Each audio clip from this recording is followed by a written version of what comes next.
Arriving early at King's Cross Station, Alex pushed his trolley loaded with luggage to the barrier between platforms 9 and 10. There were Aurors stationed around the area, likely to prevent any Muggles from wandering through by mistake. After checking that no one was watching him too closely, Alex took a deep breath and pushed his trolley through the barrier. On the other side, the Hogwarts Express sat waiting on the platform, its dark red steam engine ready to take students to school. The platform wasn't crowded yet, it was only a little after 9 a.m., and the train wouldn't depart until 11. Alex picked a random carriage, levitated his luggage inside with a flick of his wand, and settled into an empty compartment. He placed his owl, Tailwind, on the table and watched as the sleepy bird continued to doze in its cage. Shaking his head with a smile, Alex opened his book, Basic Transfiguration Guide, to review the material. An hour passed quietly.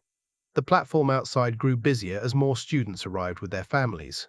Then, a knock came at the door of his compartment. "Is anyone sitting here?" a young girl asked, pointing to the seat opposite Alex. She looked about his age, with long brown hair and light green eyes. There was a hint of nervousness in her expression. "No, feel free to sit," Alex replied, offering her a kind smile. "I'm Alex Wilson. Need help with your luggage?" he asked, noticing that she was struggling with her heavy suitcase. The girl nodded gratefully. "I'm Vivienne Bulstrode, but just call me Vivian," she said as she stepped aside. With a wave of his hand, Alex levitated her suitcase into the luggage rack with ease. "Wow, that was cool! You didn't even use your wand!" Vivian exclaimed, clearly impressed. "Are you a senior?" "I'm a first year heading to Hogwarts for the first time." Alex chuckled. "Actually, I'm a first year too. I've just had some practice with magic before starting school." Vivian's eyes widened. "You're really good. I thought only older students could cast spells like that. What family are you from?" "I don't recognize the name Wilson." Alex shrugged. "I'm an orphan, raised in the Muggle world. No connections to any pure-blood families."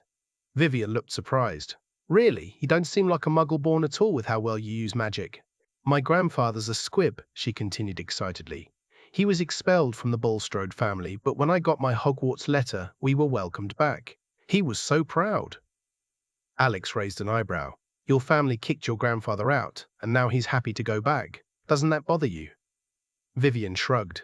"He's happy because he hates being a squib. To him, being back in the Bulstrode family is a big deal. They're one of the sacred 28 pure-blood families after all." Alex didn't fully understand her pride in returning to a family that had cast out her grandfather, but he let it go. Everyone had their own views on family after all. Just then, there was a commotion on the platform outside. Alex leaned toward the window. "What's going on out there?" he asked. Vivian poked her head out of the window to take a look. "Looks like an argument. I think it's the Travers and McKinnon families. I've seen them at family gatherings." When she pulled her head back in, her hair was windswept and a bit messy. She grinned. "I heard that the McKinnon family thinks someone in the Travers family is a Death Eater. They've been at each other's throats ever since an Auror from the McKinnon family got hurt by one of the Travers Death Eaters." Alex blinked in surprise. "How do you know all this?" Vivian puffed out her chest, looking smug. "Since we rejoined the Bulstrode family, I've been to a lot of gatherings. You hear a lot of stories after dinner. Let me tell you, the pure-blood families have a lot of secrets." Alex couldn't help but laugh inwardly. She likes to gossip. The two continued to watch the commotion outside the train window. "Do you think they'll fight?" Vivian asked Alex, her eyes gleaming with excitement. "I doubt it," Alex replied, pointing to the Aurors who had already arrived. "They're here to maintain order. It'll probably get stopped before anything serious happens." Sure enough, the Aurors quickly intervened, separating the two groups who had been arguing and looked ready to come to blows. "Ha! I was hoping for a good fight. What a letdown," Vivian said with a disappointed sigh, leaning back from the window with a bored expression. Alex couldn't help but laugh inwardly. Watching her, he felt like he was seeing a person who enjoyed sitting back, eating popcorn, and watching other people's drama, completely detached from the situation. She's like one of those people who just love to watch things unfold from the sidelines, he thought. Vivian turned to him, changing the subject.